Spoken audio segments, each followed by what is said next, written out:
Welcome to Tramlines, a podcast from Agrii. I'm your host, Tony Smith, putting your questions to the experts. At Emery Soft Fruits in Hampshire, producing delicious strawberries is the priority. As synthetic chemistry is used less, pest control becomes more challenging and integrated pest management plays a vital role. But how can growers get the best results from IPM solutions? Recording live at Emery Soft Fruits at Riverside Farm with MD James Emery, Head of Growing Graham Haynes, Matt Greep, Agrii Horticulturalist, and Simon Beasley from Bioline, we asked those questions. So, James, let's start by asking you here at Emery Farms, what are you actually growing? I know it's strawberries and raspberries, but tell us a bit about what you're actually doing here. So hi. We're growing about 3,000 tonnes of strawberries each year, just outside Southampton, on the edge of the New Forest, and about 800 tonnes of raspberries for supermarket. That's just a huge quantity. But in the UK overall, give us a picture as to how much that actually is. How much has been grown? 100,000 tonnes is consumed by UK consumers each year, and about 12,000 tonnes of raspberries. Wow. And Graham, that must keep you busy here. It certainly does, yeah. I've been here for the last 31 years, so yeah, I've been doing it for quite a few years now. Matt, just to ask you, I'm going to come to you. What are the challenges as a horticulturalist coming into a crop like this in these polytunnels? Just paint that picture. Sure, thanks Tony. So the thing with growing strawberries and raspberries in the UK is we no longer grow in the soil. As you can see here, everything's in grow bags in a specific substrate that's produced exactly for growing strawberries.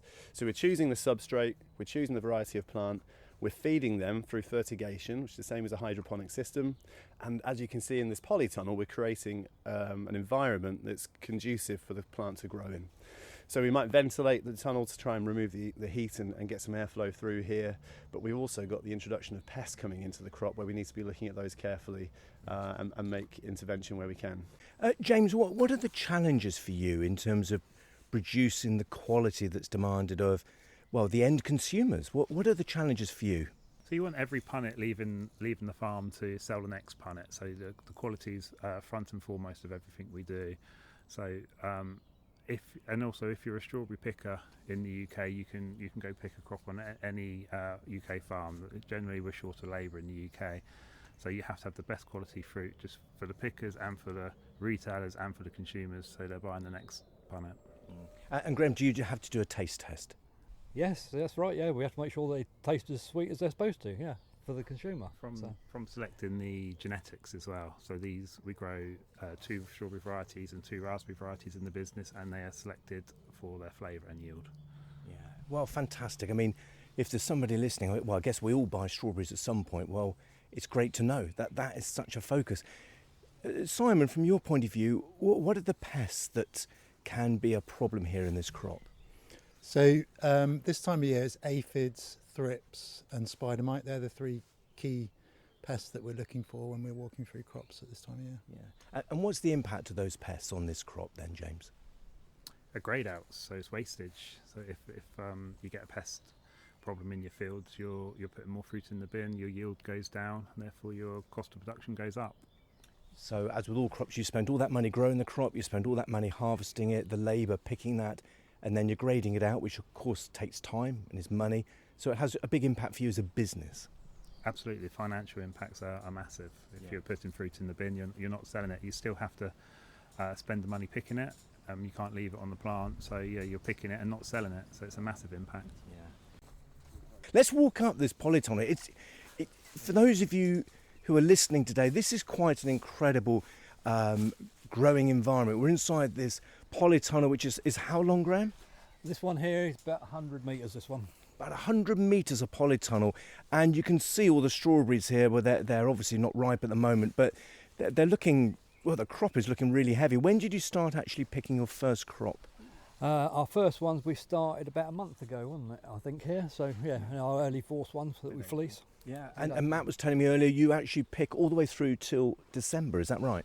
Yeah, we finished mid-November last year, weather dependent, but we'd like to go to December this year. Wow, so you don't get much time off? No. It's full on, isn't it? That's right, yeah. We keep going all year, and even in the winter we're busy, so.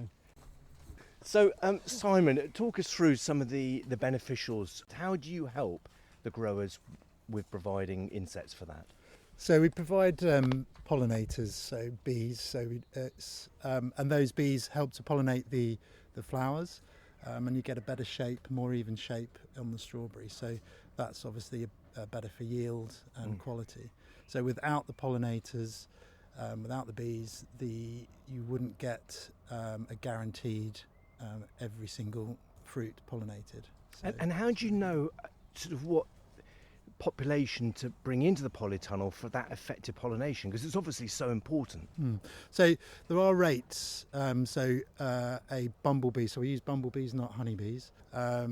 And there's rates for bumblebees, so how many flowers a bumblebee will pollinate in a day. It all depends on weather and light levels, but there are rates for that, and we can work out an average rate, so how many plants Graham's got per hectare, how many flowers he thinks he's going to have, and then we can work out how many hives he needs per hectare. And I guess having that crop effectively pollinated, or for pollination to be completed successfully, is critical for this crop, isn't it, Graham? That's right, yeah. I mean, the honeybees, they fly at a higher temperature as well, so that's why we put the bumblebees in, because you can guarantee a lower temperature. The bumblebees are flying around more, pollinating. So, yeah.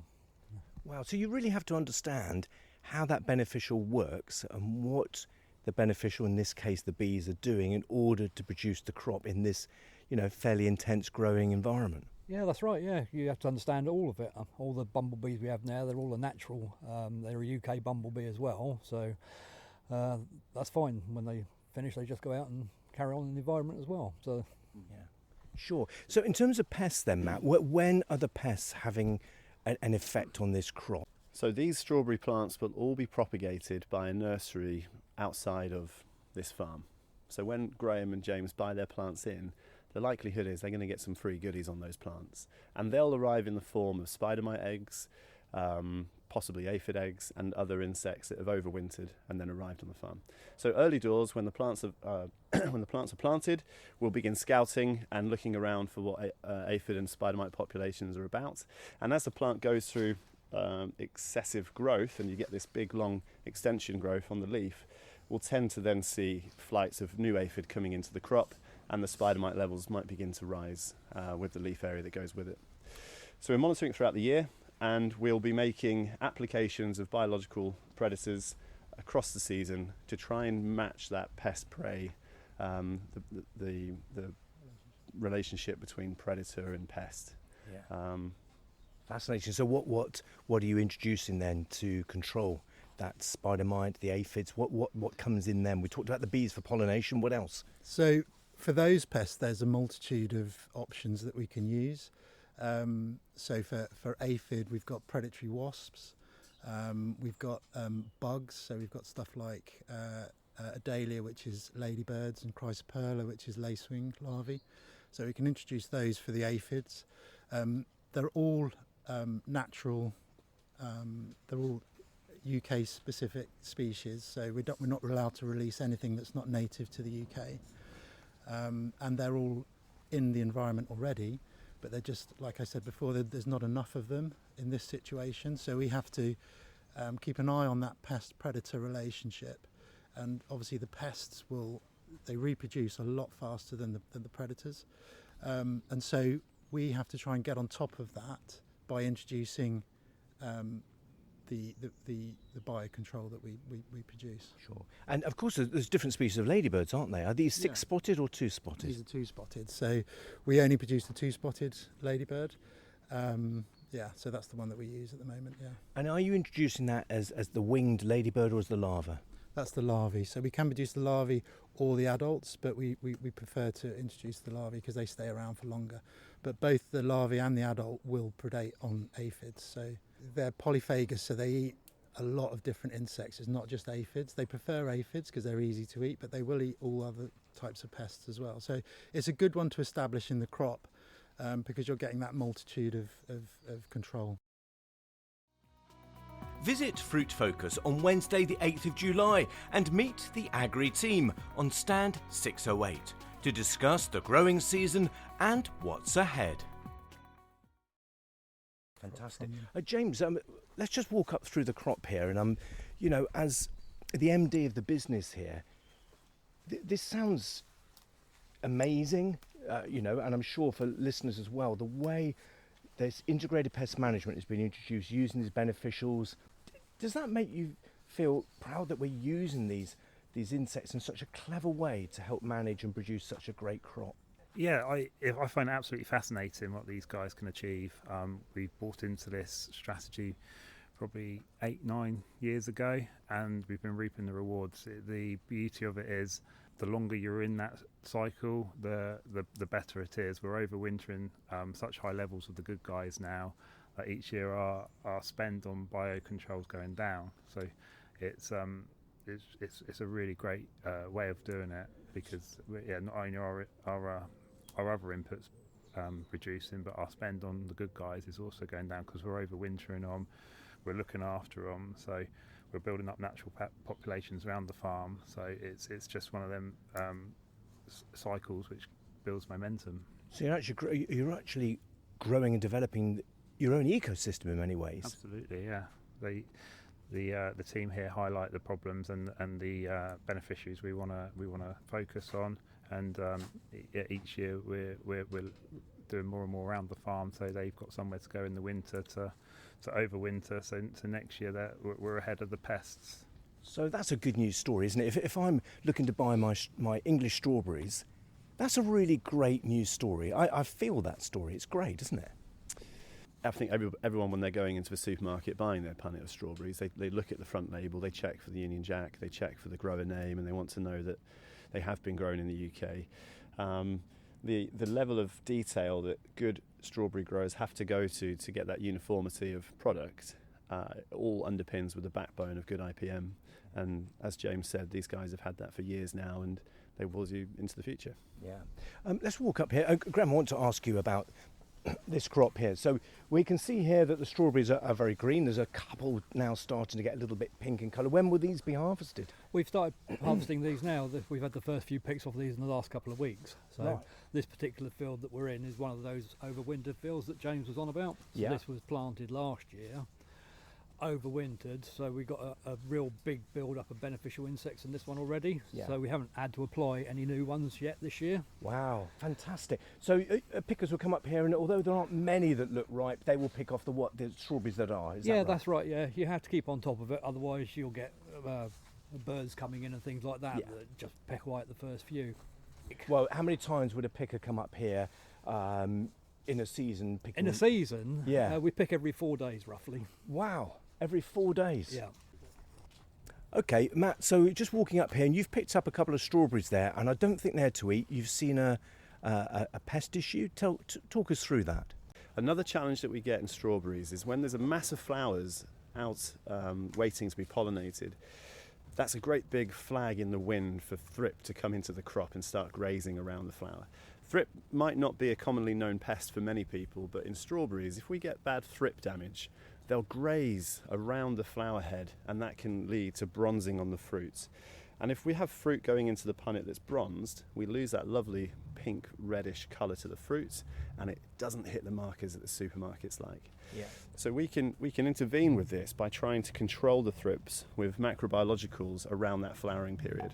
Okay, and so what's a macrobiological, Simon? So macrobiologicals, they're basically insects, bugs and nematodes, so sort of invertebrates. So so things like the ladybirds, they will be a macrobiological. We've got beneficial wasps that we use. There's predatory mites that we can use. So a range of insects, mites and nematodes. And you've seen a problem like this. How quickly can you respond with IPM to seeing a problem as the agronomist here? With things like thrips, aphid and spider mite, we generally know the trends of when they're going to come in the crop. So we actually proactively program when the biologicals are going to be deployed. And then we might increase the deployment rate depending on what we're seeing. If you look around now, Tony, there's very few flowers out. This crop has set. And soon, these trusses that are coming out through, they'll start to flower, and then we'll be back into thrip territory. So at the moment, the thrip population is very low, but if we went back 6 weeks, the thrip population would have been very high. So we would tailor the inputs depending on what the growth stage is. Every season slightly different, even though we're in polytunnels? Every season is different, yeah. You never get the same thing for 2 years in a go. And tell me, has the consumer changed in terms of what they're looking for, or is it still quite a traditional ask of a tasty strawberry?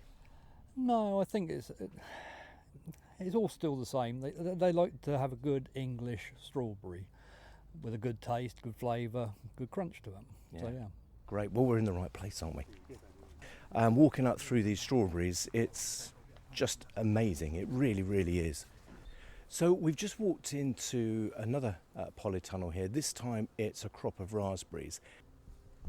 Wow. So you could, as you said, as you walk in, you can absolutely hear this hive of activity from, it's not just bees, is it? It is bees, yeah. You've got both varieties in here. So you've got the honey bees and you've also got the bumblebees in here. The efficacy of the beneficials that you're introducing, do they differ? Yeah, so the different beneficials can be used in different situations. So like I said, you might have one specific pest, but you might have several options of beneficials to use for that pest. So some of them will like it more hotter or more humidity, and so we can use that beneficial in that situation. Or if it's a cold, dry crop, we can use another beneficial in that situation. So it's important to understand the insect's life cycle and what will be the best situation, the best environment for them to thrive in. And that's similar to understanding the pest life cycle as well, and what kind of environmental factors will affect the pest. So, and that's all part of the IPM process. So it's not just walking into a crop and saying, I've got aphid, I need to do something about it. It's understanding, okay, this environment is conducive to aphids. What can I do to reduce it, to make it a little bit more uncomfortable for aphid without compromising on the crop? Yeah. And how can I encourage the beneficial insects as well? This sounds like an amazing story, Matt. This sounds like it's where I'd want to get my raspberries or strawberries from as a consumer. Yeah, absolutely. It's that backbone of IPM that we talked about at the beginning of the podcast. And it's not IPM ticking a box for an audit, it's IPM through and through, from the very beginning of variety selection, site selection, planting and producing that crop throughout the season. You'll notice in here we carefully control the ground cover, because the weeds and the plants that grow around the raspberry pots can be a haven for some of these pests that we're trying to control. So we're trying to select out some of those weeds that we don't want, and also introducing certain things. So we haven't seen it here today on this walk, but Graham does grow pots of alyssum around the crop to try and be sort of bankers and attractive spots for predators of thrips to come and hibernate. And so we really are thinking about every aspect of IPM and how we can utilise that as best as possible to reduce our inputs, save the farmer some money, but have a sustainable crop for the future. James, you talked about how you've been in this routine, this way of farming your crop for a while, and that it's working really, really well. What would you share with other growers who are listening today in terms of what is the secret to that success? Being brave. We talk about it a lot in the management team. I think you've got to be brave. If you do see pests, you've got to trust your strategy and don't go down the chemical application route, because you're obviously affecting the good guys and undoing all the 8-9 years worth of hard work. Being proactive, I think, is key. The earlier you start introducing the good guys, the cheaper it is. If you get behind the curve and the pests are running wild, then you've got to go bigger, and it's more expensive. So yeah, being proactive and getting ahead of the pests, and then being brave if you're doing, just trusting your strategy. Thank you, James, Graham, Matt and Simon, for such a fascinating insight on how IPM can really support the production of the highest quality fruit. Why not listen to other episodes, from machinery to crop inputs? And if you have any questions for our experts that you'd like answered, email them in to info@agrii.co.uk. That's it for this podcast, but do tune in again as we meet the experts throughout the season, exploring the many immediate and longer term questions for growers and farmers in the UK. See you next time.